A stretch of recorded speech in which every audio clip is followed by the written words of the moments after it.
Hello, and welcome to another edition of Creative Current at LA Art Stream. I'm your host, Shana Nys Dambrot, and with us today in the studio is one of my favorite painters in Los Angeles, who I've known for a long time. We've worked together on a couple of projects, full disclosure, but he's up to some really new, amazing work, and he's here today to share it with you. Faris McReynolds, welcome. Thanks, Shana. I'm so excited to have you in on our program because although I thought of it because you have a show of your new paintings opening March 2nd at 9 Brown in Culver City, actually with or without a show, I wanted to get you in somewhere where I could talk about these new paintings. So I came over and saw them in the studio, and they are really different from the work you were doing when we first met, and I was writing about your work. We did the book together. But there's also some important ways in which they're not different. And so although it's exciting that anyone who's interested in LA next month gets to go and see them in person, what I really want to do is have a sort of almost like a technical conversation with you just about how your work has evolved in the last 8 years, because it's really been a striking sort of breakthrough for you lately. And I think people want to know about it. So when we first met, you were experimenting with using different kinds of painting styles and also doing very unconventional things with the way that you were using color to construct images. And there were a lot of pictures people might remember from shows at that time of basically people in places. And that's to say, there weren't a lot of plain landscapes, there weren't a lot of interiors. It was sort of like people in front of their house on fire, people in a moving train, people at the beach, people at the rodeo, and these very complex images. Yeah. I wanted to make it about what a painted image can be or can do. That's more than just an image, and then it's more than just the materials, and it's about how those two things work together to make some other thing that has some kind of compelling, mysterious thing about it that won't go away. You know, painting has been dead for 200 years or something. I've heard that, right. At least 200. So, yeah, I mean, maybe not 200, but a long time. It feels like 200 years. I started out by really making things flat. Mm-hmm. And I wanted to make an image as flat and as sort of geometric, not in a rigid way, but sort of flat and geometric, but still representational, so that you couldn't look at it as not being a painting. Right, broken down, like we talked about, you looking at painters like Cezanne or the Leipzig school, where that's exactly the thing. There's just so much paint, and things are rendered in terms of blocks of color in a way so that there can be no mistake that you're looking at paint on a surface. Right. I mean, prior to the work that you're talking about, it was, they were literally just blocks of color. And then as I got kind of, I guess, bored with doing something really dry, I started to paint the work that you're talking about, which mostly revolved around conflict and tension, mm-hmm. and transition, and there were a lot of things in motion, a lot of things moving. Literally, things happening, and then other parts where nothing was happening, where things were perfectly still. You'd have these sort of contrasts. Yeah. And then my feeling is it became more and more about the motion aspects of that. I wanted to paint in a way that forced people to look at, like I said, to look at an image as a painting. Also to look at the way it's painted as a kind of a filter. Mm-hmm. But okay. What happens, what I experienced is a lot of people look at the image. Right. And then they say, oh, it's loose, or they apply some kind of right. just sort of generalized way of thinking about it. And then they just go on with what it's a picture of. Right, and that you can't really slow that progress down past a certain point. That's what they're going to do. Right, and so whereas I wanted to use motion or conflict or things like that as a kind of a stand-in for something else, they ended up just being that thing. Right. I mean, I even just did that to you. What do I remember? It was a painting of a house on fire. It was a painting. I mean, I remember the sort of narrative aspect of the scene. Like I can still, I mean, in all fairness, in my mind, I can see them, and I know that I'm talking about, you know, the way the house was rendered very crisply, but that the fire was rendered very thickly, so that not only was there a contrast within the composition between what was happening, aka a happy house was sitting on a side street, and B, it was burning to the ground, but that tension, as you called it, was being played out between the different styles that you were using to depict those elements too. And so you had this kind of something that's in motion is painted one way, something that's stationary is painted another way. And so even though, I mean, to me, that was a really exciting thing that did exactly what I loved, was it did exactly what you just described, because it forces you to remember you're looking at a painting, because in real life, things all look like things that are in front of you. Whereas in the painted world, you can play with everything about what something looks like. Yeah, yeah, absolutely. And what ended up happening was the fire, so to speak, I mean, to take that. I just love that painting painting so much. The fire ended up becoming its own kind of painting, and then the house ended up becoming its own kind of painting. And I ended up having a variety of ways of working to explore different things, kind of the same thing in different ways. I ended up with a body of work that was all about a kind of visceral, of the moment way of working and way of seeing, and very observational of the outer world, things around me. And then I ended up with a body of work that was very sentimental and delicate and observational of more of an internal place.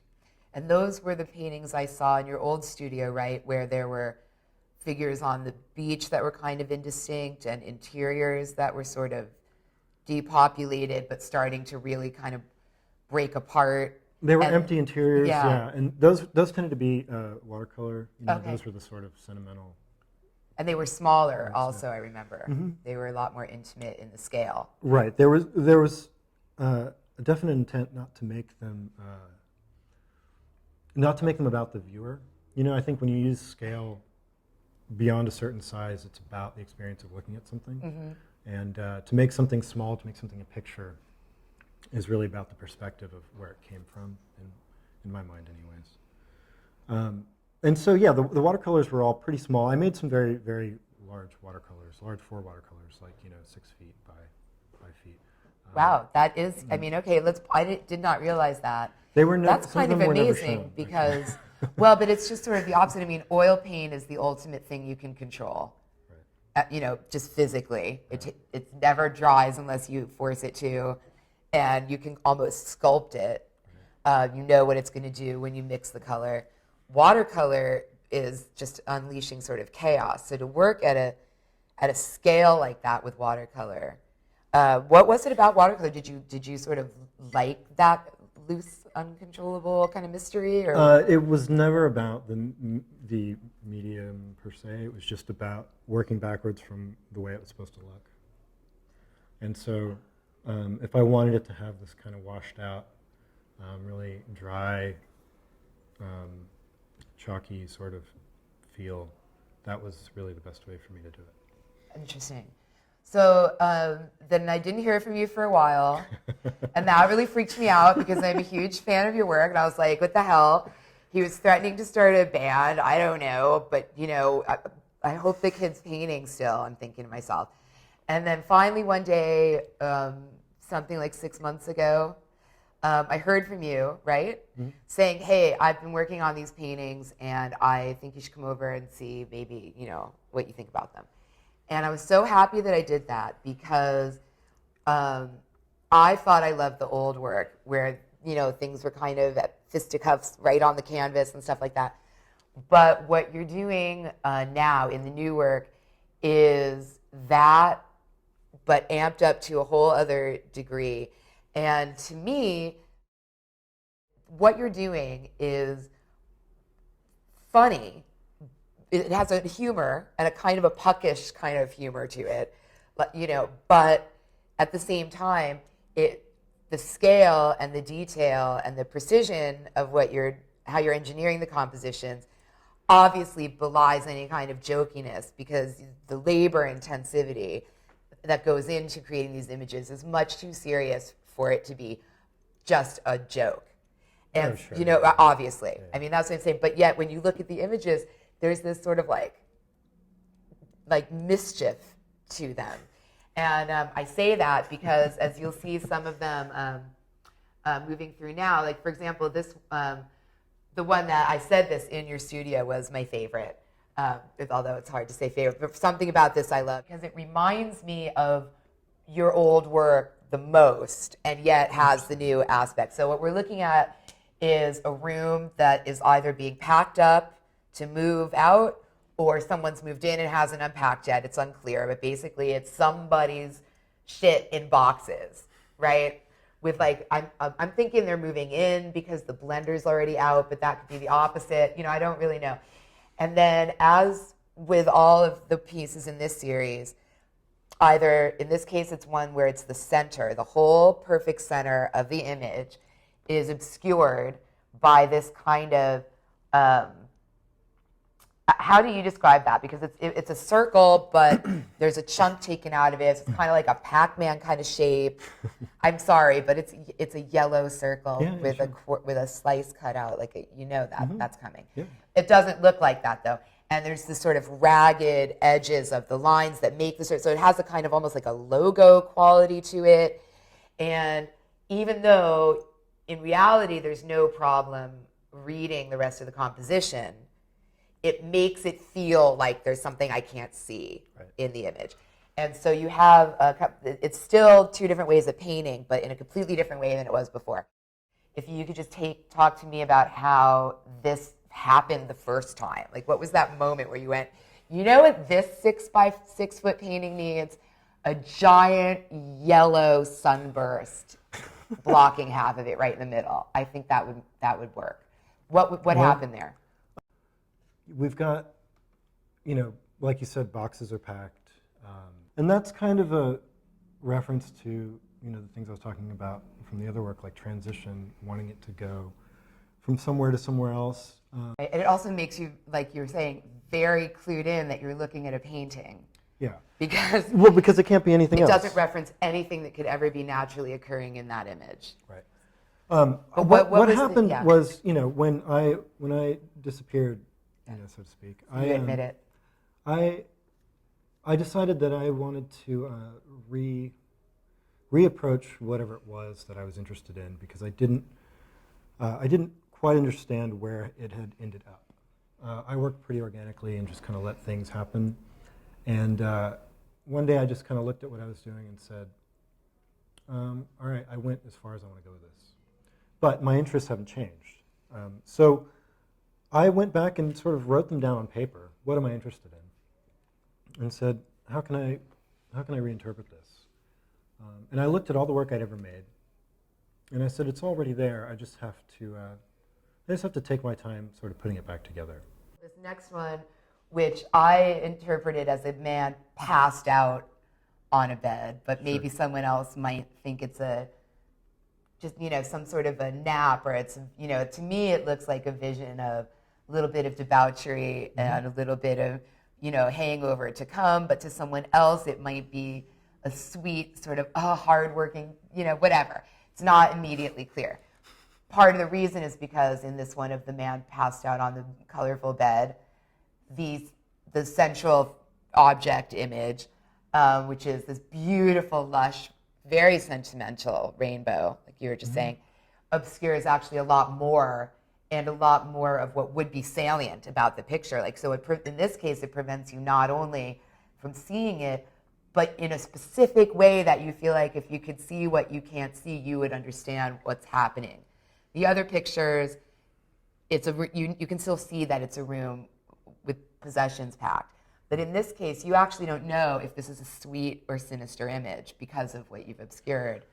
And yeah, I think of that as being kind of incomplete, the necessary incompleteness of a good painting. Like, you know, I think that all of the forms are sort of incomplete, and they're kind of transitional, and they're kind of in motion. They're sort of like a stopped animation in a way. And they're kind of coming together, or they're drifting through the frame, and you happen to catch it right there. This painting in particular is, I think, more direct in that way, where, this is the only one right now that's got a figure in it, and I wanted to Such have, as it is. yeah, I wanted to have one with a figure just because I'm not avoiding that. I'm not particularly interested in that right now. Actually, the way I feel about everything I've ever made is that it's all still on the table for me as something that I do. One thing I've really made an effort to sort of focus on as I've gotten older, I guess, is to show people one thing at a time, which is ironic because you can't do Because that your with these paintings are paintings. specifically not about Right, but are specifically about having at least two things going on at all right. times. But since I sort of I went away for a couple of years, I didn't want to come back with some kind of really pluralized thing. Right. And so I said, what is the most interesting part of this for me right now? And it's these sort of hoarding spaces with something really empty and pretty. And also, I'm noticing the shapes are also becoming different. When I was at your studio, that was mostly circular, and now I'm seeing this one, which is the starburst. This one, which is sort of like a squiggly kind of a frame with almost like the 70s. I want to say almost like that Donald Judd thing of like the brown and orange lines, or right, those kinds of earlier painted pieces. And then this is a square, and also in a great deal of these, the room itself is rendered in black and white, and then the obscuring shapes that are layered over it are rendered in these really thick colors. Why devote so much of the space to the black and white imagery? That is just really a practical decision so that I can give the image enough space to be mistaken for something real, just enough to be mistaken for something real. Of course, that's completely, put to bed by the time the rest of the painting comes together. But I made a few where there was less of an implied perspectival space in the background, and they didn't really work for me. So it's really about the contrast again between the way the two parts of the painting function are very different. There's this black and white receding, sort of ambiguous, but definitely figurative and spatial. That takes up the bulk of the scale. And these paintings are pretty big. Again, back to this experience of the viewer. They're big, 6 feet, 4, 5, 6, 7, 8 feet.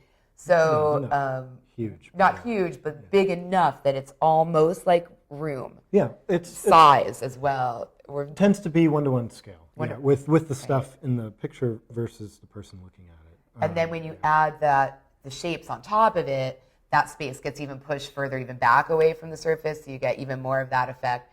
I mean, I personally, it's funny because I love so much of what you were exceptionally interested in, and still are, obviously, but is the way that color plays. But the role of color in these new paintings is actually divorced from the way that you're depicting the objects in the world. And so the color exists in service of the abstraction and the sort of op art stuff that's happening.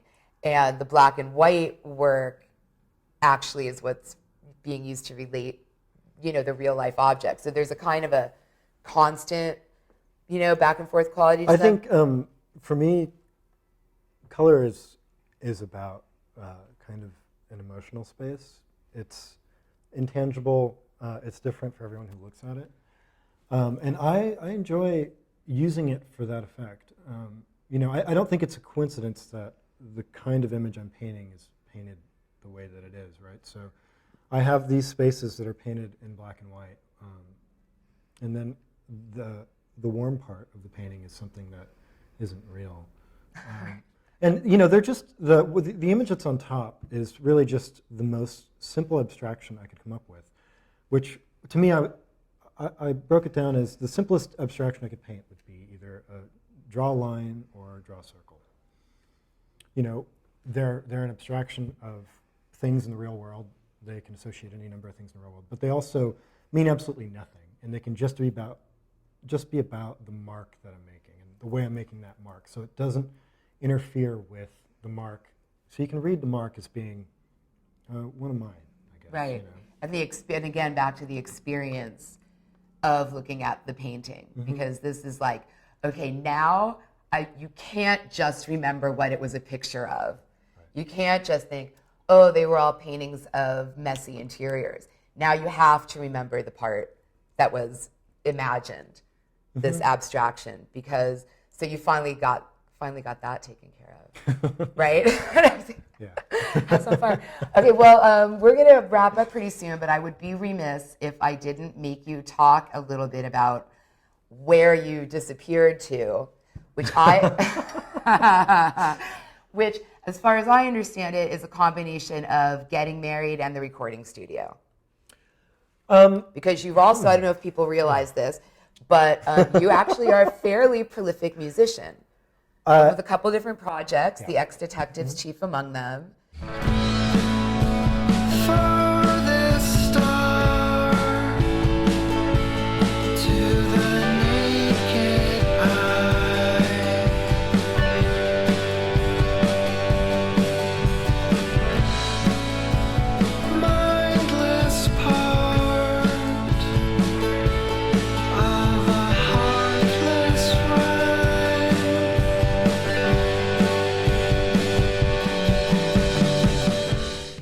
And the music is, I'm a writer, so of course I go straight for like, how is it exactly the same as the paintings, and what analogy can we?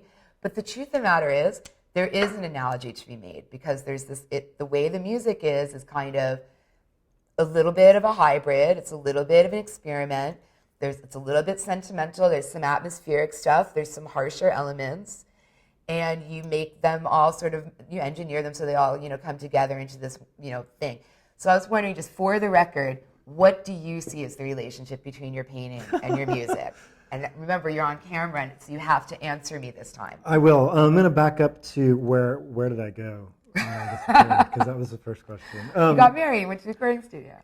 Well, what really happened was I was in a position where I could keep doing some of the things I was doing that were working for me, sort of commercially, for lack of a better word, and end up sort of regretting that, which I already knew that I would, or I could just stop and say, I have to make this matter again.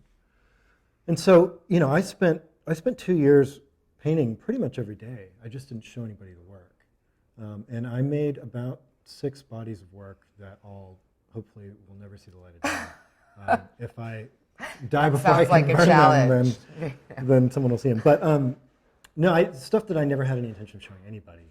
But I just had to play around. And out of that came what I was making now. The other thing that happened was,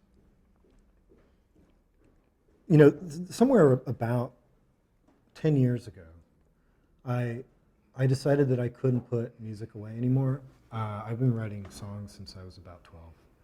And I play a lot of instruments, and I've been in a lot of bands and all that kind of thing.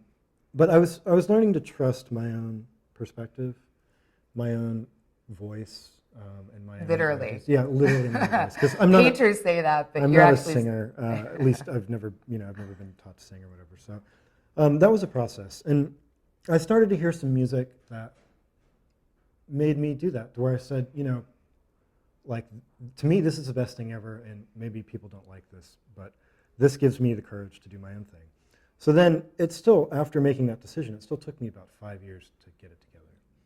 And once I was in a position to say, all right, I'm going to stop painting for a minute, I had a million unfinished songs.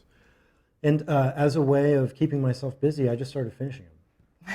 And it wasn't it was partly conscious, but it wasn't a real enterprise on my part. I'd been playing in a band for a long time that I felt wasn't really working at a speed that I could get into, and so I just went off on my own. And I ended up recording a lot very quickly, and now I'm bringing in some other people and working with collaborators, so things are going a little slower because I got to work around their schedule, which is fine. It's worth it. The relationship really between making music and making art of any kind. I mean, I hate making statements like this, but I'm going to do it anyways. Artists should be challenging their own taste, and they should be working at the very limits of what is out there and what they're willing to put their name on without being completely embarrassed. And I've done that consistently with art, because if I'm working within my own framework of taste, then I'm just making either something I've seen before, or I'm making furniture, and I don't want to make furniture. Right. And with music, I feel much differently about that, because I can indulge my taste and still make something that is purely my own. Fever, fever, never let go.